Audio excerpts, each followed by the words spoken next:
Hey everyone, how's it going? Thanks so much for tuning in. In today's video, we're diving back into the S10 build. This thing certainly has not gotten near the amount of attention that it deserves. It's been kind of sitting dormant for a while, except for the content that I've done surrounding the new LS swap. If you're new to the channel or haven't seen much of this build in particular, I've got some links down in the description box below, including the main playlist to the S10 Restomod series, so definitely check it out when you get a chance. There's a lot of cool content in there. This truck has undergone a lot of transformations since, well, I guess over the 2+ years or so that I've been building it so far, but this setup is going to be so awesome, and my goal is to finish this thing, like get everything running, driving, nut and bolted done by the end of May, because there's a lot of exciting new project content that I'm planning out that hopefully will start the beginning of summer, but I'm trying to wrap up other things in the process. So I don't have quite so many projects going on all at the same time. If you guys have seen the last Monte Carlo SS episode, we got that pretty much wrapped up for the meantime, so it can kind of be put aside for a while. So all good things, just a lot going on and trying to chip at everything, you know, a little bit as much as possible. So anyway, let me go ahead and show you guys where I'm at with things. I've pretty much got all of the interior parts laid out here. There's still a few things that I'm hunting for, but this is what I'm not looking forward to the most. This is gonna be like putting together a jigsaw puzzle, and I pulled all of this stuff out so long ago, I don't really remember how it all goes back together, so it's gonna be fun to say the least. There is a little glimpse of the bench seat that I showed in the last I think it was the last episode, that I went to the junkyard and pulled out. I ended up ditching the bucket seat idea for the truck because I ended up putting a floor shifter in it, and I wanted to go a more simple route with less fabrication and stuff. So that turned out really, really nice. My wife actually picked out those two colors. It's that darker red over graphite gray, and it's gonna perfectly match the two-tone theme, or the custom two-tone theme that I'm gonna have with the interior, so it's gonna be pretty sweet. As far as the bodywork, I've mentioned in previous episodes that I am filming a body and paint video. It's just taken me way longer than I originally expected. I started filming it like last October. Yeah, so it's taken a while, but we're getting there. The fenders are actually laying right here. I've still got to paint the insides of them black.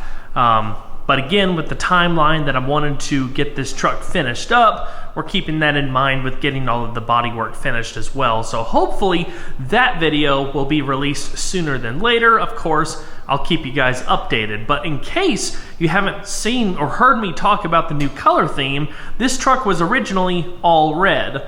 We ended up going with a two-tone GM Oxford white on top and Toyota pre-dawn gray at the bottom. The Toyota color is metallic already. The white is just white, and then we put a little bit of red pearl in the clear and cleared the whole thing. So just gives it a little bit of flair and ties in some of those red elements that'll still remain within the interior. It's gonna be an absolutely stunning truck when it's done. Additional content I'm looking forward to filming includes fitting a new wheel and tire setup to the truck, and further updating the suspension with a set of adjustable Alden American coilovers, similar to what I did on the Monte Carlo SS. But of course, I'll keep you guys up to date on when to expect all of that. As far as the wheels and tires, currently on the truck is a set of alloy wheels, 15 by 7 inch from a late 80s Monte Carlo SS. They're wrapped in 225/60 tires. Being that I've significantly changed the direction of this truck over the last 6 months, as far as doing the LS swap, and now we're doing coilovers and some other fancier things, I thought it was a good segue to go ahead and give the truck a new look as far as the wheels and tires are concerned. I'm a big fan of the classic 5-spoke wheel, and I came across these and thought they fit the truck perfect. These are from Rocket Racing Wheels. This particular style is known as the Booster, and it's in their Hyper Shop finish. So the spokes are like a graphite color, the barrels are painted black, and the outside lips are brushed. They're one-piece cast aluminum wheels. You can get Rocket Racing wheels through Holley now, so I've got some links down in the description below if you'd like to check out this particular wheel and all of the sizes it's available in, or browse any of the other offerings from Rocket Racing wheels. But I ended up going with 18x7s in front. They're the same width as the wheels that are currently on the truck. I wanted to make sure we still had ample clearance and that nothing would rub. In the back, however, I decided to go with a wider setup, 18x9 to be specific, so we have a wider tire contact patch and more traction. Speaking of tires, I also changed that up a bit. I'm now running Falcon ZX High Performance All Season tires. Definitely a good looking tire. 225 45s in front and 255 40s in the rear. I can't wait to see all of this on the truck. Okay, let's start making some progress. The main focus of this video for me is to start working on the interior and get as far as I can with that. We're going to kick things off by covering the entire cab with a lot of sound and heat insulating materials from Second Skin Automotive Insulation. They are awesome. They've been a big supporter of the channel for quite a while now, and I use their stuff on everything. I'm actually creating packages, so to speak, for S10s, first and second gens. So once all of that gets put together, and I'll let you guys know when that's available, you'll be able to go to secondskinaudio.com and buy bulk packs of their various products specifically tailored for S10s. So it's going to make it really, really easy to figure out what you need. So anyway, we're going to do that. We're going to get the carpet in. I've got this dash cap to put on to make my old busted dash look a little bit nicer. And depending on how things work out with finishing up the front fenders, maybe we can start seeing the front end come together too. But anyway, a lot of work to do, so let's get to it. This dashboard is pretty rough, but I've definitely seen worse. The biggest issue with these is just the sun dries them out and then they start getting real brittle, crack, warp, and all that stuff. So I don't really want to try to take this out and have it reupholstered because that'll just be really expensive. And finding a crack-free red dash is probably like trying to find a needle in a haystack, and I just don't want to fiddle with that. So we're going to throw the dash cap on, hopefully make it look a little bit nicer.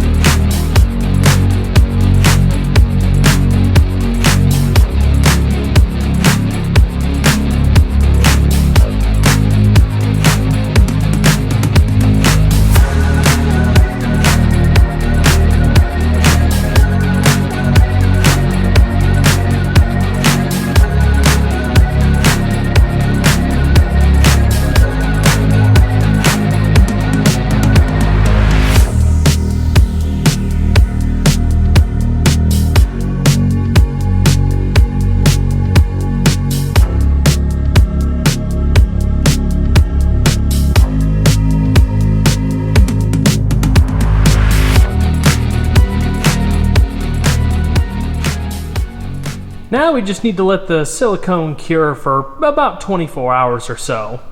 FYI, if you're looking at getting one of these dash toppers for an S10, there are two different ones on the market that I know of. This one that just has perforations over the dash speakers, and ones that actually have cutouts so the speaker grills are exposed. Now, if you need to get access to those speakers at some point, I would highly suggest getting the ones that actually have the holes for the grills. I already replaced my speakers with just upgraded, factory replacement 4x6 speakers, so I'm not too concerned about that. But the downside to this one is that if I ever had to go in there, the dash topper is going to have to be ripped off. But I like how it looks so far, so we'll go with it.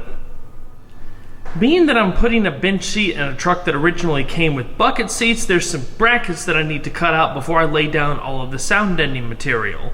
There's two brackets in the middle right here that would have held the original center console, and 4 brackets with studs. Those were the inner mounting points for the factory bucket seat. So we'll zip those right quick and then clean everything up.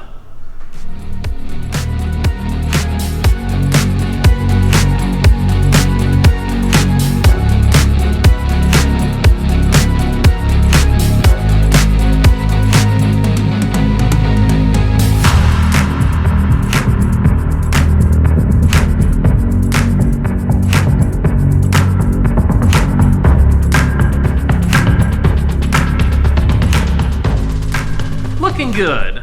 In case anybody was wondering why I didn't use a spot weld cutter, the answer is pretty simple. I started to have an issue with boring right through the floor over here. You gotta be careful with those things anyway, but there's always a risk of doing a little bit more damage than, you know, you'd like. But if you've got a welder handy, which I don't in this shop, or you're doing panel replacement, a spot weld cutter is an invaluable tool. But being that I am laying down all of that sound deadening and we've got the bench seat going in, these brackets are completely useless. So I went ahead and just cut them off, ground the edges flat, etch and primered over the bare metal. So I think it's gonna work out just fine.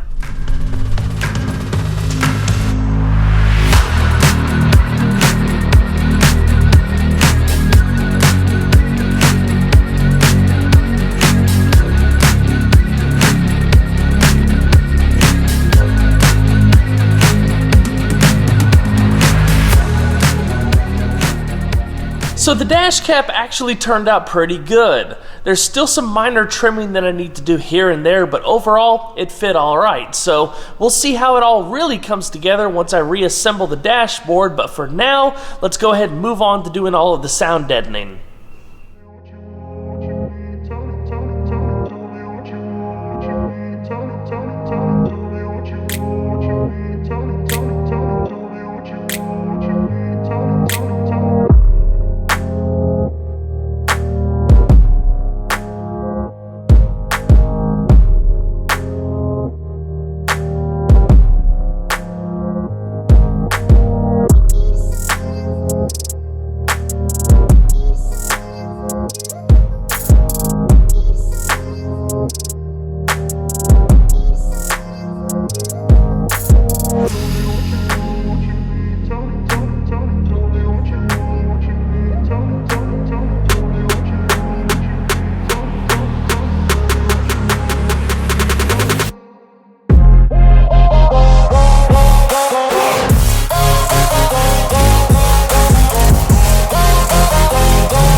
So this is coming along together nicely.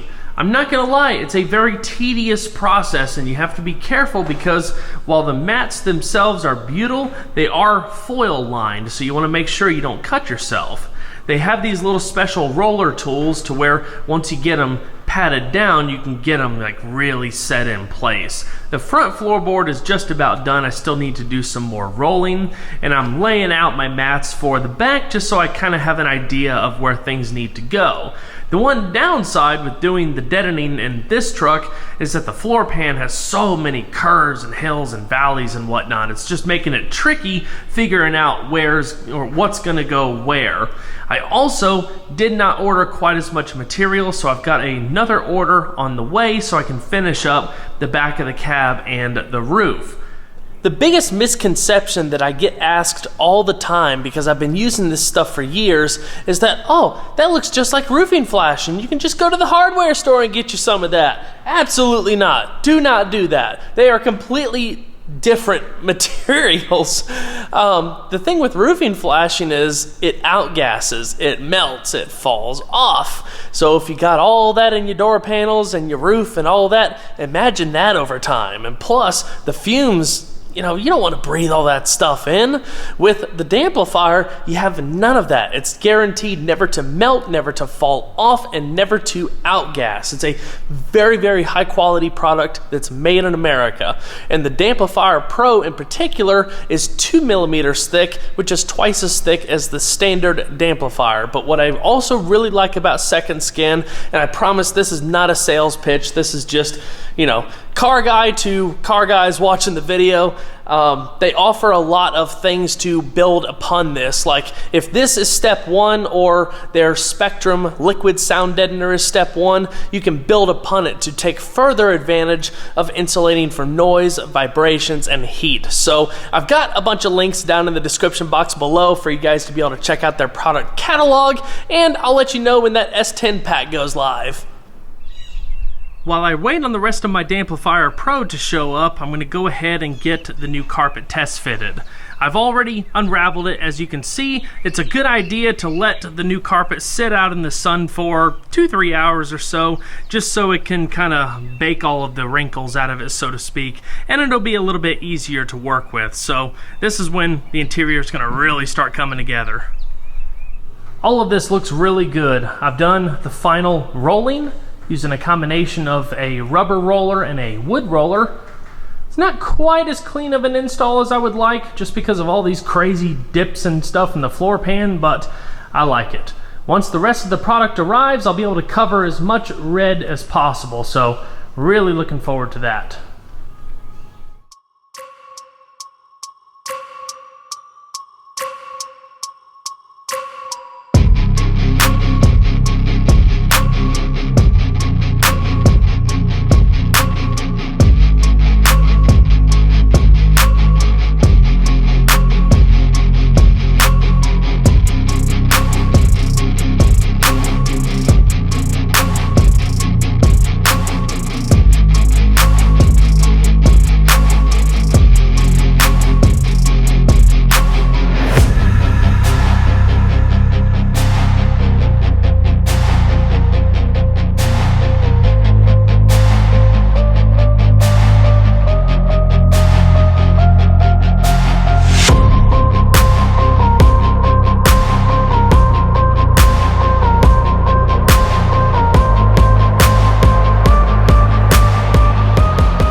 The new bench seat is looking fantastic. It's the first time I've had it in the truck. And it's also the first time I've been able to match up with the carpet to see how close of a color I was able to get, and it's pretty much spot on. I'm very, very happy. Also, the upholsterer added some extra, padding here and there where it matters the most, so that seat is way more comfortable than a factory S10 bench seat would have been. So at this point, we can do our final trimming along the pinch weld and behind the seat, and then start moving on to the next step. The last thing I want to do for this video is to go ahead and get the newly painted fenders reinstalled. It's been 6 months since I've seen this stuff together, so I'm pretty pumped. Again, I am working on a body and paint video. I'm basically filming everything in sections, so when that video is ready, I will let you guys know.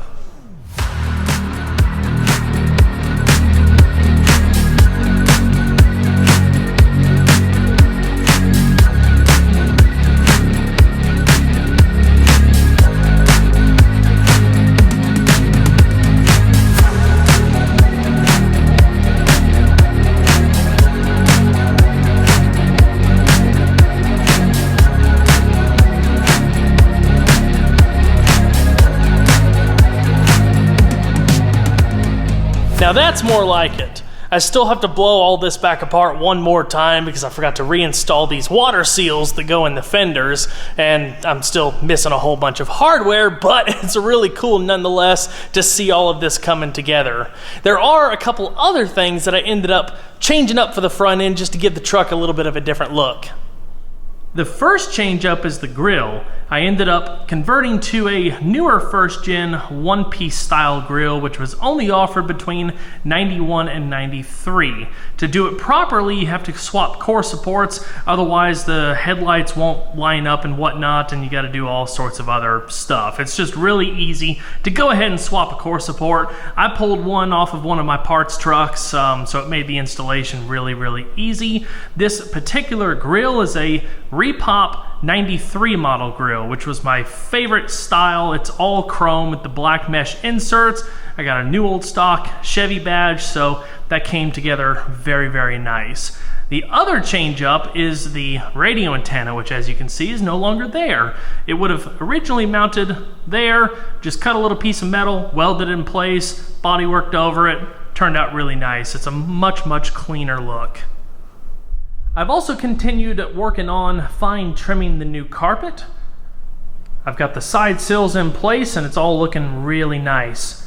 There's a whole bunch of interior work that still has to be done. I'm gonna have to get a lot of it done off camera just to speed the process up, but of course I'll keep you guys up to date on that. The next big step for this build and the next piece of content you guys can expect is getting the rest of the LS accessories installed and start wiring. Well everyone, that's going to wrap it up for this video. I hope you all enjoyed. Don't forget to leave a like down below because it really helps the videos a lot. And if you haven't subscribed already, consider doing so because of course there's always a lot more content where that came from. I'll see you guys on the next one. Take care.